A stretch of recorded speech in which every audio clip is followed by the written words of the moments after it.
Hi, everyone. We're just going to give it about a minute or so.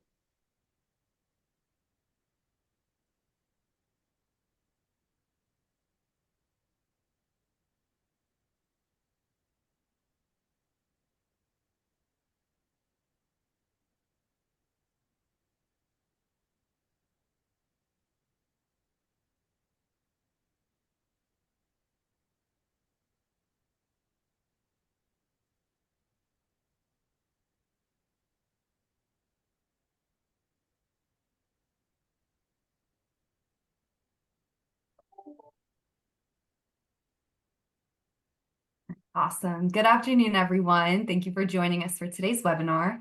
I'm Lauren Smith with the International Franchise Association, and we have a great session lined up for you. Before we begin, I would like to remind everyone that we are recording today's webinar and will make it available later this evening on community.franchise.org. If you have any questions for today's speakers, please add them to the Q&A box, and they will be addressed toward the end. Today, we have the second installment of a three-part educational webinar series sponsored by SOCi. Today's topic is the new search optimization strategy, deep, not wide. Here to provide today's discussion is Keith Canseco, Senior Director of National Marketing at Captain D's, Damian Rollison, Director of Market Insights at SOCi, and Slayton Smith, Account Executive at SOCi. Thank you all for joining us today, and thank you to SOCi for sponsoring today's webinar. I'll go ahead and turn things over to you. Thank you, Lauren. I was a little bit slow to switch over to the speakers slide. Sorry about that. Thanks, everybody, for joining us today, and especially thank you to Keith and Slayton for being here. I've spoken to you guys before, so I'll try to give plenty of room for Keith and Slayton to speak as well. But thank you for joining, guys. Happy to be here. Thanks, Damian. Yeah, thank you. We're gonna start with a little poll question. We're talking about local search today when, consumers using digital tools to look up, information about local businesses, some things that we see trending and how are we responding to them. So to kick us off, we wanted to ask you, what do you think, what percentage of consumers say that they begin their offline shopping journey online? And when we ask this question, what we're asking is, do they do this, some of the time, most of the time, occasionally, if you add all those together, what do you think consumers said in terms of the likelihood that they at least sometimes begin their offline shopping journey with online, with search or discovery of some kind? So go ahead and choose an answer. I was going to say there's no wrong answers, but there are actually wrong answers. but you can make your best guess. No one will see your answer, I guess, is a good way to say it.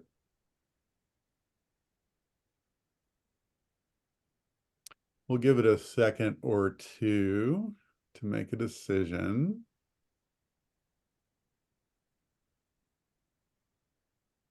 Okay, Lauren, you want to show us what the results were? Okay, sorry, I got this on my other screen here. Let me pull it down.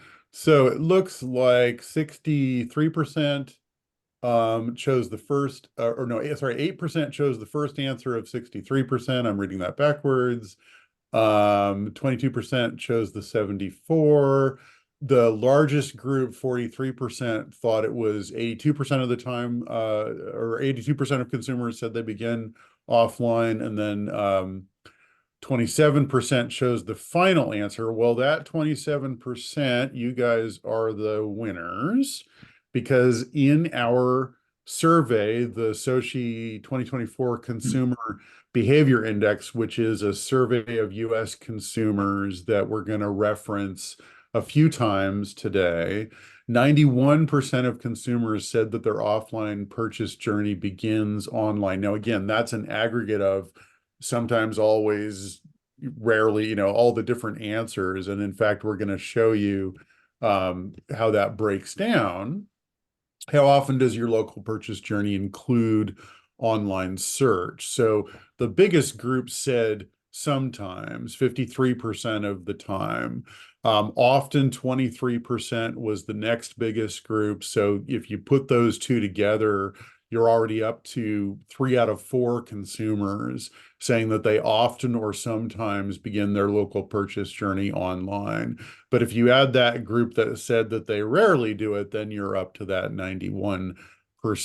So hopefully that corresponds somewhat to your own experience. I would relate it to the fact that if I'm going to the grocery store that I go to every week, I don't need to look them up online, at least not most of the time. During COVID, I might have needed to look them up first, but most of the time I know where it is and I know what their hours are, and I'm not going to engage digitally. But if it's a new need or a need that doesn't have the same level of frequency, I'm used to Googling things. I'm used to checking, Yelp and other sources that I trust. And that's something that I do pretty much all the time. 91% of consumers say that they at least do this when the need arises for that new information. Keith, Slayton, you have any Yeah, reactions to that? just, my background's actually marketing. And as we go through all of this, you'll probably hear something very similar from me, is I look at all of this as an opportunity to drive incremental revenue, or is it a potential loss in revenue? So if you think about your business, you think about your basket size, you think about your average check, you think about the average spend, think about someone not coming to see you because they can't find you. Mhm. So I'll probably bang that point over everybody's head as we go through, but this is all incredible information. But Yeah, I agree. I agree Go ahead. exactly with what Slayton and Damian are saying. What we see at Captain D's is we see more hits to our Google My Business page than even our actual website at times. Yeah. And we compare that to our transactions, and we really see that when a guest visits us, that they are going to look up information on us. And I know we'll probably get into it in a few more slides, but Google gives all that information right there. So there's a reason for guests to go online and search for you, whether it's they just want to find something as simple as your phone number, or whether they want to see your hours, or if they really want to dive down into your menu and what you offer in the restaurants. There's an incentive to make your guest go to Google and the other search engines out there to discover information about your restaurant, which is why that 91% is so high. Keith, I want to ask you a question before we move on, just really quick. So, I referenced COVID, and I know COVID stories are a little old now, but it was a kind of an inflection point for a lot of the brands that we work with, where they began for pretty critical reasons to really understand just how much people relied on that Google profile as the main source of information about a business. And we had brands telling us, I mentioned grocery stores, a pretty well-known grocery store chain that we've worked with for many years, had customers coming to them to complain that they didn't clearly delineate when were they going to have special hours in the morning for people, seniors and people with special health needs. Remember when that was a big thing? And they said, oh, it's right there on our website. All that information is on our website. And the response was, yeah, but we looked at Google and it's not on Google.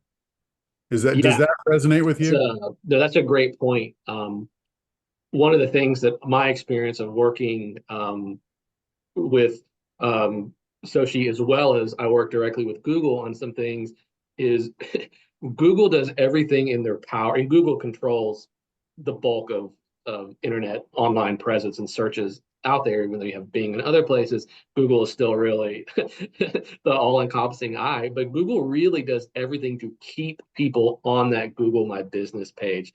Yep. They try everything, they don't want them to go to your website. That sounds harsh, but they want everything right there. That's why we as a company at Captain D's do everything we can to make sure we have all that information right there.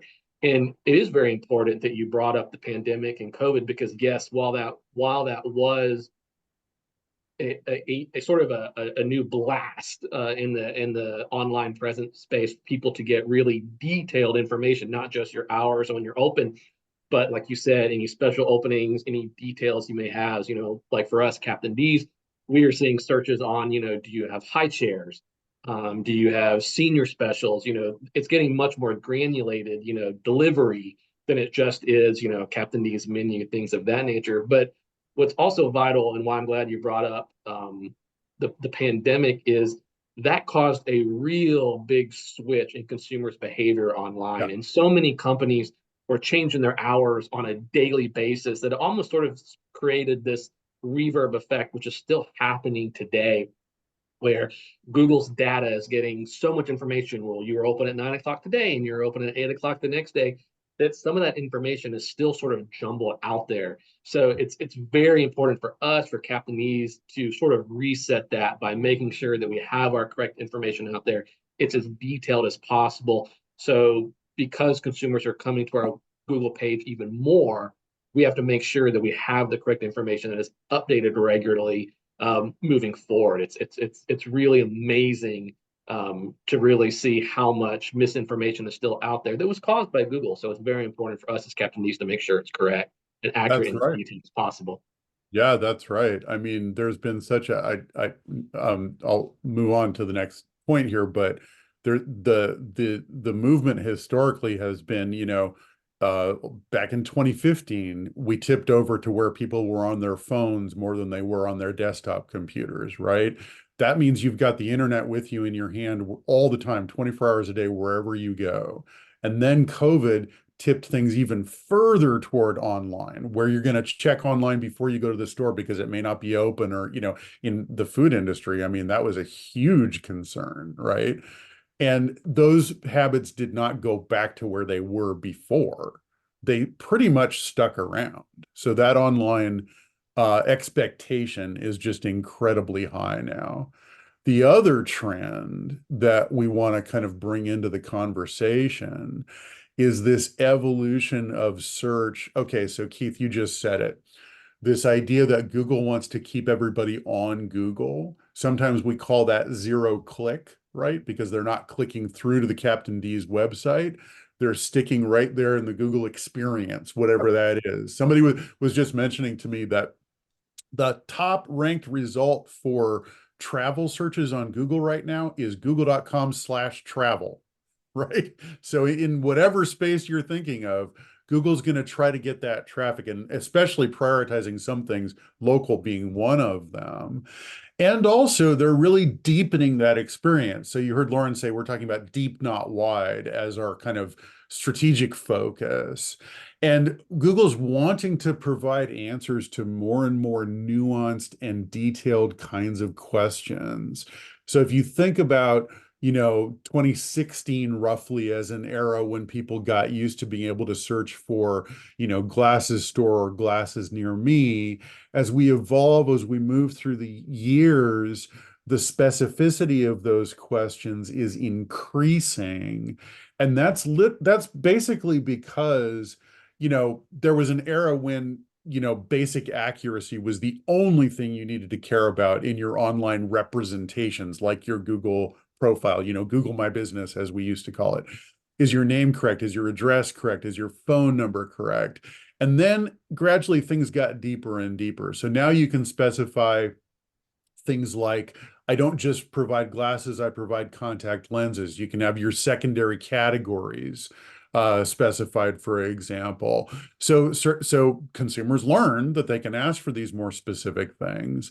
But now we're getting into a phase where you can get really granular. Polarized sunglasses with green frames, under $100, open now. And Google wants to serve up an answer that's exactly the answer to that query.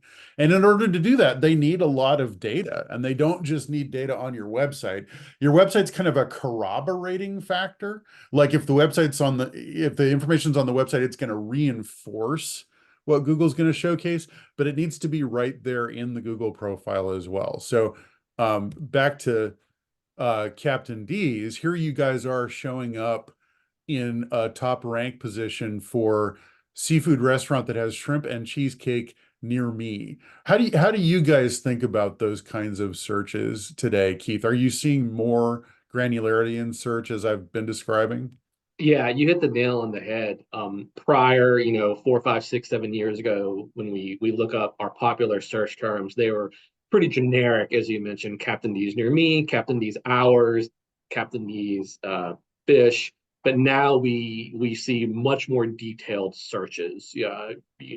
We do see very often, we're a restaurant down to the subcategory item, cheesecake, seafood and cheesecake, for example, or seafood and tea.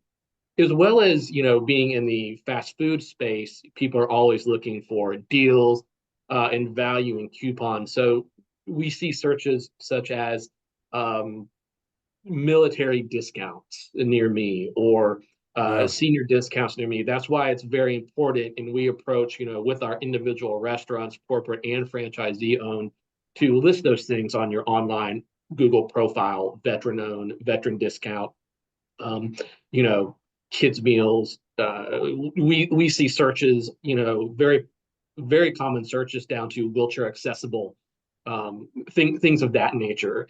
So Right. and Google now keeps adding and adding all these selections and things you can add to your profile. So it's very important to get that listed out there, because as you mentioned, multiple users, they stay only on the Google profile. They don't come, and Google makes it very easy to find. It's right there, and all that helps with your search engine. So when someone searches those things, you populate at the top. Yeah, it might be worth mentioning there's a term for some of the things we're seeing on the screen right here. If you look at these little snippets from reviews that are showing up underneath the basic search result. So for Captain D's, we had the search for seafood restaurant with shrimp and cheesecake, and Google's trying to show you that this is a relevant result to what I'm searching for by pulling in this little snippet from the review. Try the fish, shrimp, and crab cake combo. They got crab cake for cheesecake, so they're a little bit off there, but they're doing their best, right? And what that term is justification. That's what the SEO community calls these little snippets. It's a justification that Google is bringing in to show you that this is a relevant result and here's why. And just like you're saying, Keith, I don't have to click anywhere. I mean, maybe I want to. Maybe I want to read more reviews and see, why do people like you? And do you actually have cheesecake? Because I'm not getting that answer here. But that and the photo content, which is more prominent now than it ever was. And you just mentioned even wheelchair accessibility. Just this week, we reported in our local memo, which is our blog of what's happening in local news, that wheelchair accessibility is now showing up as an icon. And it's even something that you can rank for a search where somebody needs a wheelchair accessible, let's say wheelchair accessible seafood restaurant, as an example of a more granular search than we might have been able to even support in the past. Now that's going to show up with a wheelchair accessible icon, making those results even more prominent. And this is like a constantly changing situation, but one where, again, deep, not wide is really the order of the day. Slayton, did you want to add anything before we go on? Yeah, everybody in this call lives in a competitive space. But if you think about localization, a Captain D's down on West End Avenue in Nashville may be surrounded by 10 different restaurants. And you think about how Google's being used. It's an individual who's typing in information who wants to make a purchase. And and we just think about just in the first 20 minutes here, everything we've talked about, all of these keywords, all of this data needs to be correct to get that one person who's Googling you to come and see you. And if you take a step back and you think about your business, there's probably operations folks right now that are telling their teams, if we can get one more person to come into our restaurant today, we get one step closer to getting our bonus. So again, it's all dealing with revenue. It's all dealing with that incremental visit or retaining a existing customer. And it all comes down to making sure this data is correct.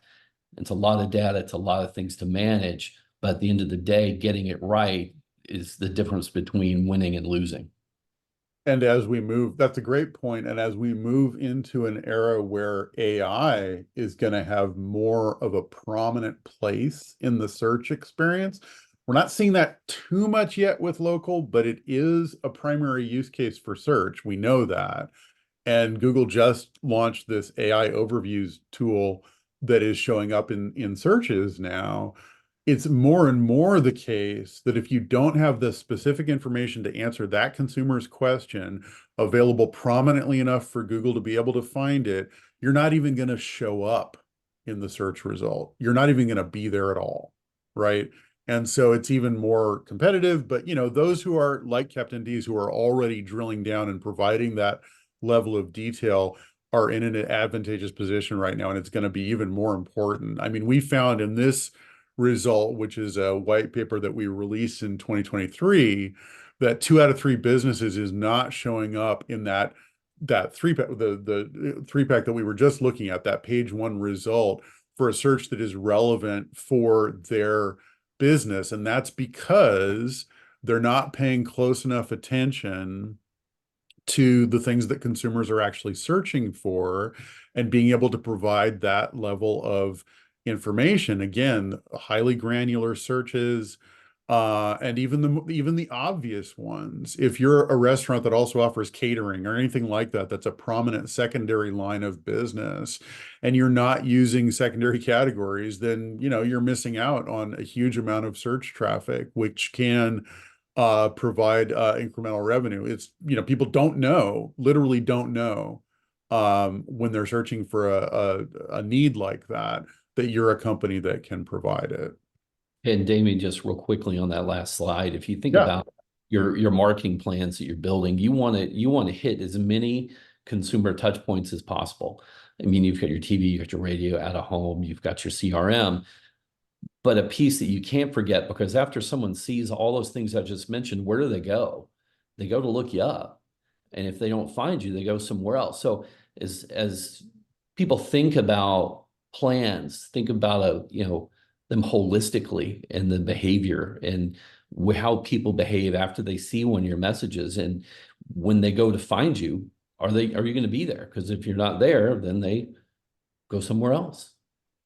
And the point too is you really need to be able to keep track of what is emerging as a new opportunity, or you need a partner who can do that with you. I was recently talking to a major car dealership or auto manufacturer with dealerships, and pointing out to them that when people search for electric vehicles near me in markets where they sell electric vehicles, they are, and for that brand of vehicle, I won't say what brand it was, and local electricians are coming up. Whereas that company could list electric vehicle dealer as one of its categories and surface for that search. They're literally invisible, right?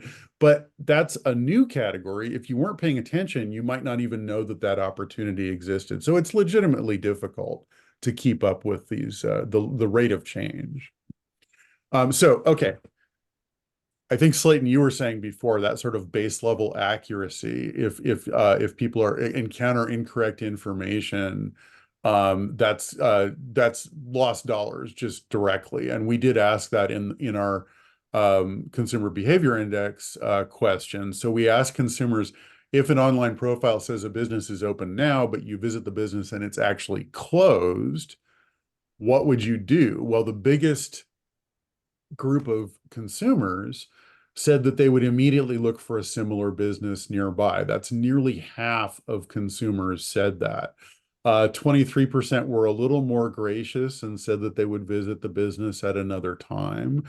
But really, the number that I want to emphasize is the one that is going to go immediately to your competitor. Now, again, this is because your Google profile says that you're open until 5 on Sunday, but you actually closed at 3, or you're not open on Sunday at all because you forgot to update it, or you forgot to change it back because you had some, holiday hour situation, and they drive to the business and it's closed when Google says it's supposed to be open. They're going to go to your competitor half of the time. That's a huge impact, right? So at a base level, the base level consideration is to make sure, and this can be very difficult if you're talking about a brand like Captain D's with a ton of locations, to make sure that every change that impacts individual locations is properly updated in all the channels that consumers are going to be looking at, which is not hundreds, but there's several of them. It's certainly not just Google.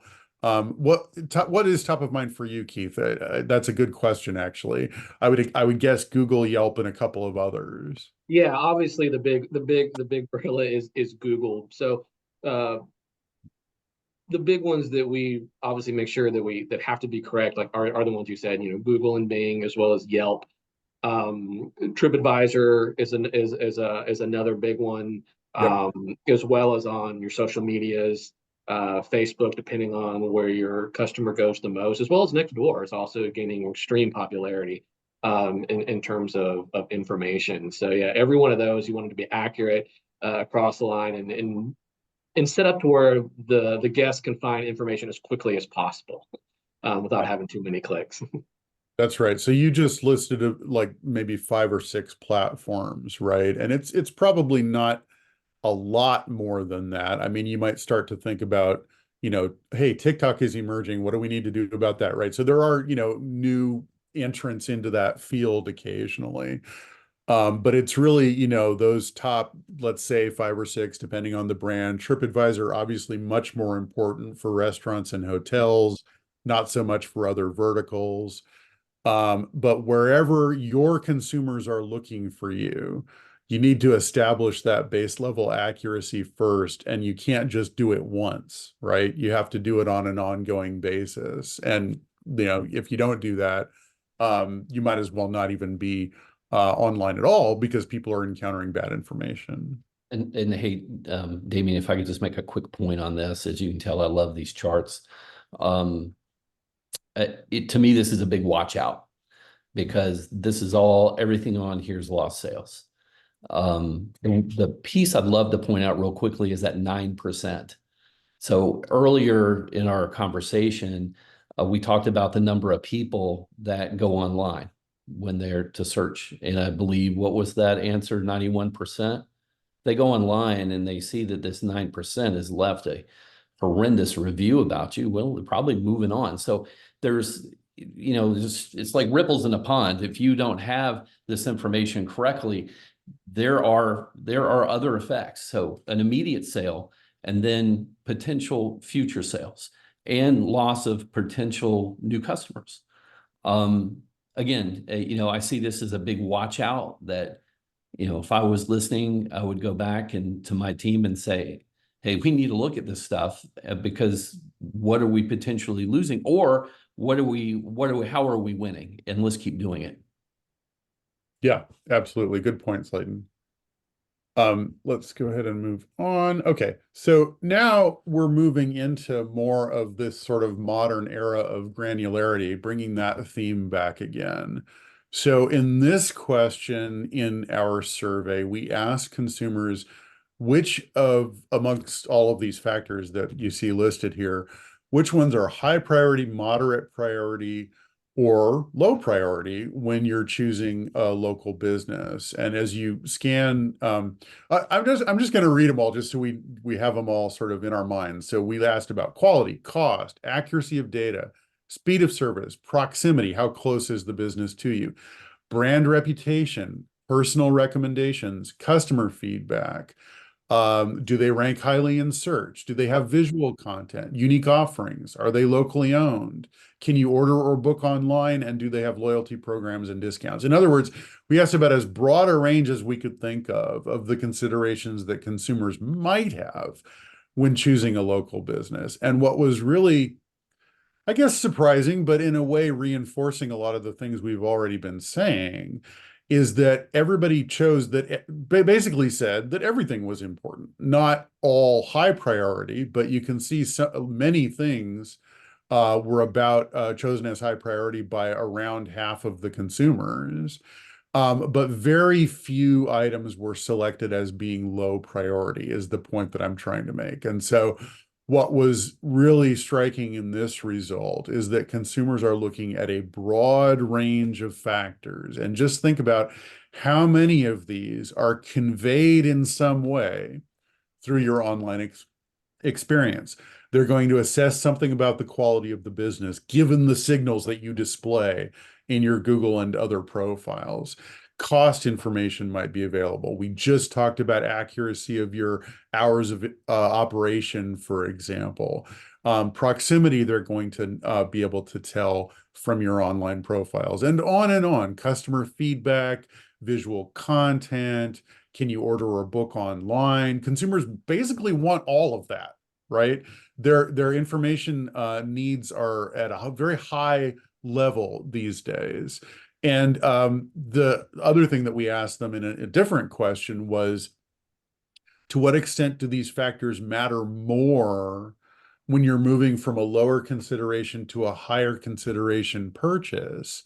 And for those purchases, a lot of these things got even higher votes, which you would, of course, expect. You're going to read more reviews. You're going to weigh more options. You're going to look at the quality information or the pricing information more carefully, the higher the consideration purchase. And so no matter what vertical you're in, you're going to find that consumers are assessing you according to a very broad range of factors, and you want to be able to answer as many questions as you can. Again, if you're being compared to a business that has a lot of great reviews, that has great visual content, that conveys the quality of their service or their products clearly in their Google profiles and elsewhere, and you don't do those things, you're not going to make that cut.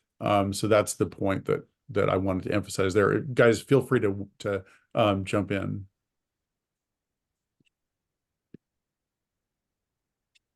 Perfect. Yeah, okay. I'm gonna go ahead and move on here. Okay. So we just had okay. So let's summarize some of what we've been saying so far about, building credibility and trust with consumers.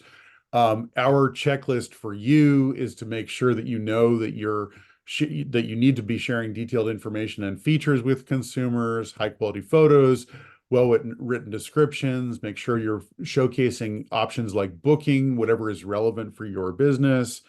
Verify that information on a regular basis. Critically, make sure that your address, your phone number, operating hours, but also service offerings and other details are accurate and up to date.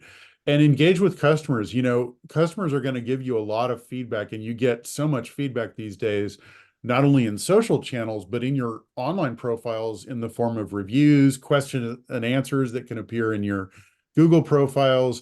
And sometimes often enough, those are going to be signals to the information needs that consumers have.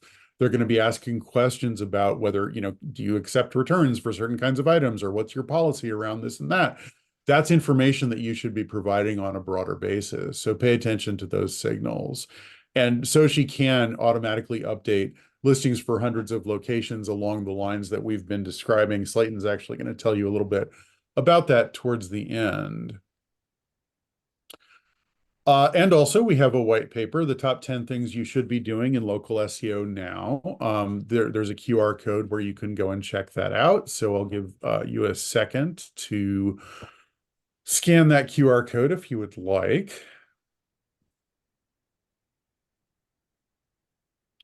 Okay, and with that, I'm just giving it one more second. Getting your phones out if you are doing that. We can provide this information afterwards as well. Okay, so let's talk about consumer feedback a little bit. You're not going to be surprised by this stat. I think we all know that whether you're on Amazon or Google or wherever, whatever need you might have, that reading online reviews is a very common evaluative step in the purchase journey. And so we, of course, did ask our consumers about reviews, and 87% of them said that they do regularly read reviews before making a purchase decision when it comes to local businesses. Again, that was our sort of whole context for the study. So almost everybody reads reviews, essentially, is the feedback that we received. We do have a poll, but I was just informed, that was my momentary distraction a second ago. We're having some technical difficulties with the launching of the poll. So I think what we'll do, instead of actually having you click to vote, is just consider your answer to this question. You're looking at visiting a new restaurant, and what is the minimum star rating for you that a restaurant needs to have in order for you to visit them? Is it 5, 4, 3, or 2 stars, or I don't look at star ratings? While we're having people consider the question, I would ask you this question, Keith. You're a professional in that area. Do you have a minimum that you look for? For me personally, and I know it varies, but for restaurants, it's 4, 4 or above. Now naturally I'm in the business, so I kind of know behind the scenes what how 3-star restaurants perform. So Yeah. I'm a little biased, but personally I look at 4 or above. If it's anything beyond that, I start digging into the reviews and the details, like, why? It kind of piques your interest, and that alone can make the difference between someone visits you and someone doesn't. Yeah. If you're answering at a high level, I would kind of agree. Slayton, do you disagree with the 4 or above? No, I mean, I agree with Keith. I mean, having spent my career in the restaurant business, I know what's going on in 1 and 2, 3-star restaurants, and Yeah. I typically want to avoid them. So I'm curious to see what the answer is. I was really surprised by this, frankly, but I think there's a lot of caveats, and I want to talk about that. So it was a range, but really it ranged between 4 and 3. But more people said the minimum was 3 than that the minimum was 4. If you add the two together, you could say 77% of consumers said at least 3 or 4 stars, right? Very few said that a business needed to have 5 stars, and also very few, as you would imagine, said that their minimum was only 2 stars. So it does kind of cluster in the middle. My perception of this is that consumers are so used to reading reviews that they kind of hedged their answer a little bit and said, well, it kind of depends. For instance, we just all said 4 stars as a minimum for restaurants, right? Well, the average rating of any business on Google today, we know because we did that research, is 4.2 stars. They don't show the 0.2, but we averaged it out across all the options. And that was the average, 4.2. So, the average is pretty high actually these days. And so in order to exceed that average or even meet the minimum requirement, yeah, on Google, you do need to maybe have 4 stars. But think about Yelp. Yelp reviews average more like 3.2, right? So in the Yelp ecosystem, people are used to reviews being a little more, is severe the right word? They trend more negative, right?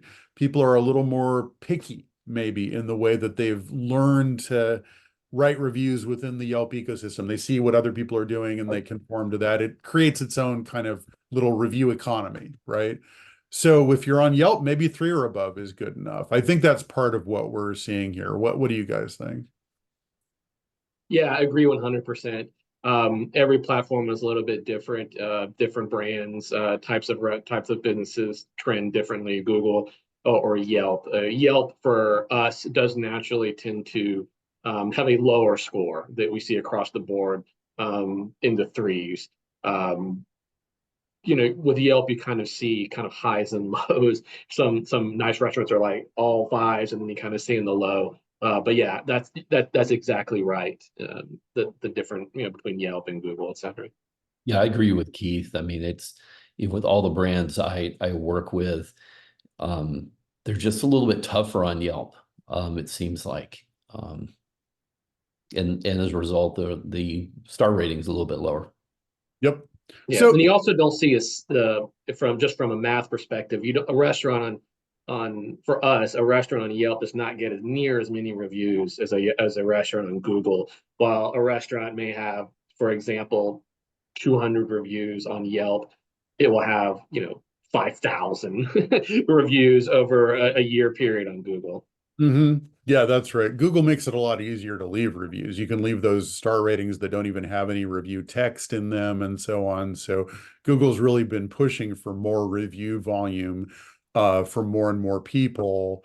And yeah, they've really eclipsed any other platform when it comes to local reviews. But that doesn't mean, some people really trust what they read on Yelp because it tends to have a lot more detail. There's a lot of stats that I won't dig into about that.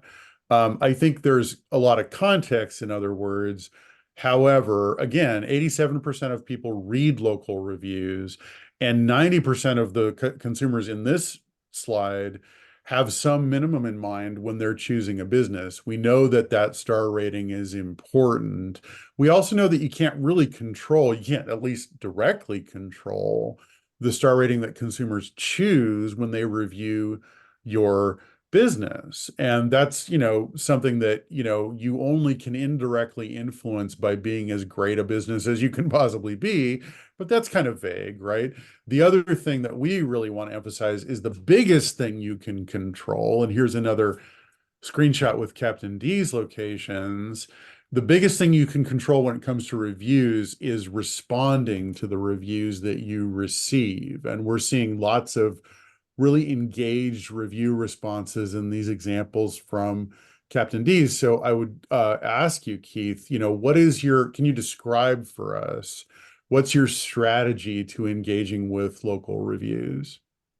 Yeah, engagement is probably one of the most important things we can do as a restaurant business, because we get so many reviews. And like you said, Google makes it very easy for someone just to leave a quick no text, 5-star review. Engagement, there's two main things why it's important. From the business perspective, responding to your reviews, even responding to the 5-star no text reviews, it helps you on the back end with your SEO. Getting better placement in Google, getting in that top 3, as you mentioned. Google loves the engagement. And from a consumer perspective, consumers do like to see it. They even like to see it on a review that's negative. It can turn a negative review into a positive, knowing you care. The other big reason why it's important, and this is what we stress with our franchisee owners a lot of times, is that having great reviews with great engagement and great responses can actually help you on in terms of marketing. You can actually save money on your marketing spend by having a 4.5 to 5-star reviews. It gets people to come to you. People look to Google for multiple reasons. They may just be coming to you because they want your phone number or they want to see your address. And Google makes those reviews super clear. So having that solid review with solid responses and solid engagement can actually help you maybe shave off a little bit of spend on your LSM, local store marketing budget, or move those dollars elsewhere. The power of having great reviews and great engagement extends far more than just, looking great on Google. It really can get what we like to call kind of, you get referrals from them.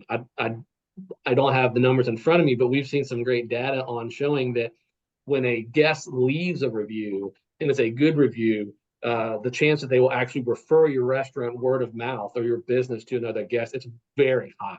I think they actually say that for every 5-star review that a guest leaves, they'll refer you 5 times. And that's a win-win situation for marketing. That's amazing. Keith hit on, something I think is real important with is engagement and the referrals. And when you engage with a consumer correctly and you provide a thoughtful response, like we see on the screen from Captain D's, you start to build emotional connections with the guest. And, from a branding standpoint, you can't beat a solid emotional connection between your brand and a guest, because you get a little forgiveness in there. And that emotional connection is what brands crave. And responding online correctly starts to build those connections between you and the people that you want to see inside your store, your restaurant, or whatever. I want to emphasize too, something that you said, Keith, that really resonated with me was, we might begin with the idea that responding to reviews is an extension of your customer care policy or strategy. And it's certainly true. Someone described to me how, if someone came into your store or restaurant and went up to an employee and asked them a question, that employee would never stare at them blankly or turn around and walk away, right? and yet ghosting, you might call it, of online questions and feedback is very common, right? We get, this is a consumer who wants to tell you what their experience was at your business, whether positive or negative. And if you ignore it, then, you're essentially not extending your customer care policy into the digital sphere in an effective way. But what you said that I want to underline is it's not just customer care, it's also marketing, right? Everybody who reads reviews, as we said, 87% of consumers do, is also going to see those responses. And they're going to compare a business that responds to a business that doesn't as part of their evaluation criteria. We talked about that earlier. It's so many different things that I'm going to weigh when choosing a business. The one that responds to its reviews is the one that listens, the one that cares, and the one that displays evidence of those things. And that becomes a marketing tool that you can use by displaying your star rating, displaying reviews as testimonials, and simply being there, providing that evidence to other consumers that are evaluating you. And so we asked in our survey, are you more likely to choose a company that responds to reviews? And a big group of consumers, 41%, did say that they were. And in another study that we did recently, we actually measured the conversion rate, the likelihood, in this case, the likelihood that somebody would call you or request directions to your location, click on your profile basically and engage with it. The likelihood improved by 16% for businesses that responded to reviews versus businesses that didn't. Now, 16% might seem like not a huge percentage, but when it comes to conversion rate, that's the biggest driver of actual dollars, right? Because anybody can see your listing online. You could appear 1,000 times, but if nobody engages with that, then you're not converting that business. So really that conversion rate is the critical thing.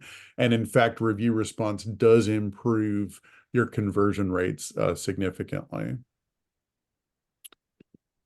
So to round out the checklist for managing online reputation, we encourage businesses to respond to both positive and negative reviews. And you heard Keith say, even respond to those reviews that don't have text in them, but just a star rating, which is a strategic decision that a lot of businesses do make. Aim to address those within 24 hours. And by the way, that time window has been shrinking. We used to say 24 to 48, and lots of businesses are struggling even to get to that level of response rate. But within 24 hours is really the modern expectation, you could say. Customize every review response. So you can't just say, thanks for your business, or sorry you had a bad experience over and over and over again. You can't respond with boilerplate responses. And we didn't sit and read them, but you could maybe get the sense that with Captain D's, responding to reviews is a very personalized thing. You're going to address the exact topic that they're writing about, and you're going to respond to them on a personal level. And make it easy for consumers to leave you reviews as well. Review acquisition is important.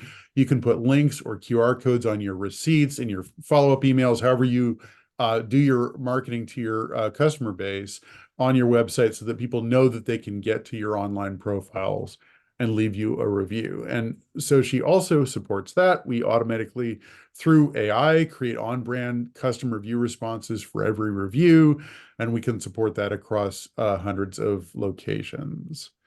So with that, I want to turn things over to Slayton for the last few minutes here and tell you a little bit about our new AI release called Genius Search. Thank you, Damian. So over the last 40 or 50 minutes, we've had a great conversation, and we've thrown a lot of information at you. And what you've heard, to be competitive, to get that incremental sale, to keep an existing customer, you got to consider a lot of data points. You got to consider a lot of trends. you've got to consider a lot of keywords. And some folks, if you were like me in my past, I didn't have a huge marketing team. What a SOCi Genius Search, as Damian outlined, it's AI powered. It allows a lean marketing team to punch above its weight, if you're a boxing fan. So allows a lean marketing team to be a big marketing team. This tool really brings in hundreds of experienced marketers, essentially into one tool, along with hundreds of data scientists. So we're pulling in all of those signals to help marketers make a great decision and to remain relevant and remain in front of the people they want in their stores or in their restaurants. If you could hit the next slide, please. So with Genius Search, you have a world-class listings management tool. So when you enter something into the SOCi platform, it immediately goes into over 100 different directories, including the places you want to be. Google, we've talked about Yelp, Apple, Facebook, all the places where your guests or potential guests or potential customers' eyes are. If you can hit the next slide, please. Through the power of AI, we're able to pull in all these different signals constantly, which enables you to make great decisions. We look at past posts, we'll look at trends, we'll look at keywords, all those things that most marketing teams don't have the time to do. Genius Search pulls it all in to help you make a great decision. As I mentioned, all that information comes in and provides you with the recommendations to make the right decision at the right time, designed to optimize all of your information, all that information that you put out online to help drive people in to your location.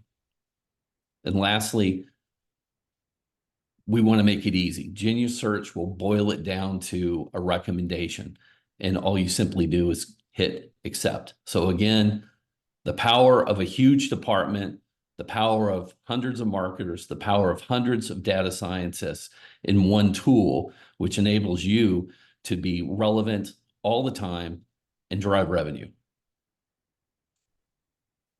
Thank you, Slayton, for walking us through that. We're excited to be able to tell you that Genius Search is live and available now, and it actually provides the final pillar in our Genius platform, which also includes Genius Reviews. We were talking a minute ago about automatic customized review responses that we can generate in our platform, as well as Genius Social, which is a very powerful tool for managing your social media marketing at the local level. I also want to let you know that all of the stats that we have been discussing in our Consumer Behavior Index and many more are available to you in our Consumer Behavior Index report. So please do feel free to scan that QR code now if you would like to download that. We'd also be happy to talk to you about the results in the Consumer Behavior Index. And, if you'd like to reach out about that, lots and lots of nuggets. I mentioned our support for social media marketing. There's a ton of information in this report about social as well as search and reputation management. So lots of interesting trends related to what consumers need from you in order to win your business. So with that, I think we are just about at the end here. And I just want to thank everybody for being here and joining us for this hour. It's been really interesting to be able to walk through everything with you guys, and to especially hear from Keith, the voice of Captain D's, and Slayton, who has so much experience in this industry as well. So thank you guys for being here and adding so much to the discussion. And thanks everyone for joining. We really appreciate it. I hope you have a great rest of your day.